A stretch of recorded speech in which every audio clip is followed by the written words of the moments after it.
En commémoration à la Journée internationale de la femme africaine, célébrée le 31 juillet de chaque année, la plateforme Elite Women's Club, qui œuvre pour la promotion et la valorisation de la femme, a organisé la 3e édition du Mbongi de la femme africaine, des assises, placées sous le patronage du Conseil consultatif de la femme, afin de relever les défis sur les questions d'égalité des droits des femmes sur le continent africain.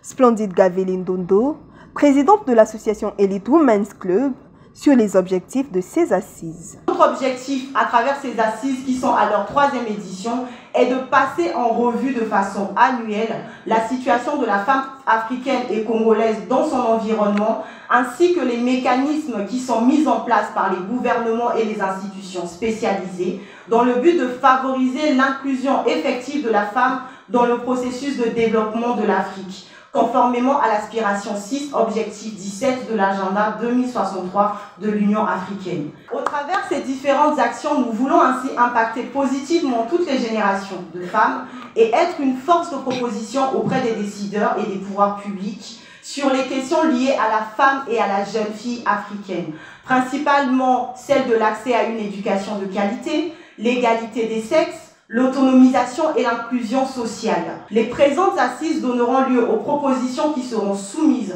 sous forme de plaidoyer aux autorités compétentes et le choix du Conseil consultatif de la femme pour patronner cette 3e édition du Mbongi de la femme africaine participe à cette logique.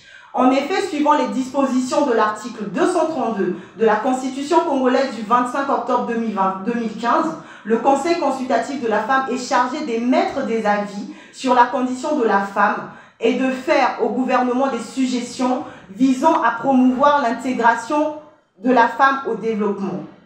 Prenant la parole à l'ouverture de ces travaux, la représentante de la secrétaire exécutive du Conseil consultatif de la femme a rappelé l'importance de co-construire avec la femme comme le veut le thème de cette 3e édition. La véritable émergence de notre continent passe non seulement par les aspects économiques et infrastructurels, mais aussi et surtout par un véritable éveil de notre conscience à la lumière de nos illustres prédécesseurs.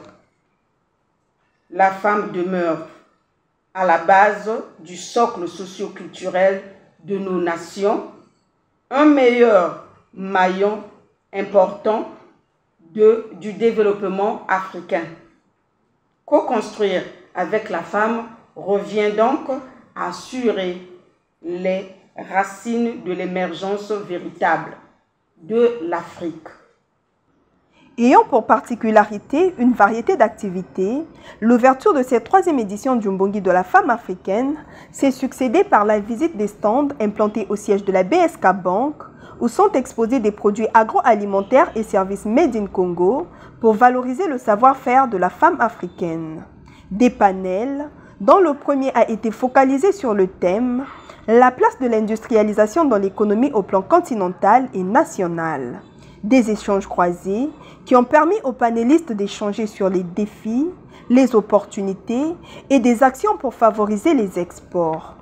Venus de la Côte d'Ivoire, de la République démocratique du Congo et du Congo-Brazzaville, les entrepreneurs ont partagé leurs expériences sur les questions entrepreneuriales en exhortant sur la valorisation des produits locaux, la mutualisation dans l'entrepreneuriat, afin de parvenir à une industrialisation concrète de l'Afrique en général et du Congo en particulier. Les affaires, c'est l'excellence. Vous allez vous différencier lorsque vous êtes excellent sur le marché. Lorsque vos produits sont excellents, lorsque votre cadre de travail est excellent. Si on n'a pas la patience, si on n'a pas l'amour, on n'a pas la considération pour soi-même, c'est difficile d'avoir du succès dans les affaires. 54 pays qui doivent travailler pour passer du cap de l'artisanat auquel on est aujourd'hui et atteindre cette dimension qui fera que réellement l'Afrique deviendra une puissance. Comment on fait pour arriver à ça? Nous connaissons tous l'expression qui parle de passer de la fourche à la fourchette. Les participants à cette troisième édition du Mbongi de la femme africaine seront formés 2 jours durant sur des questions liées à l'entrepreneuriat féminin.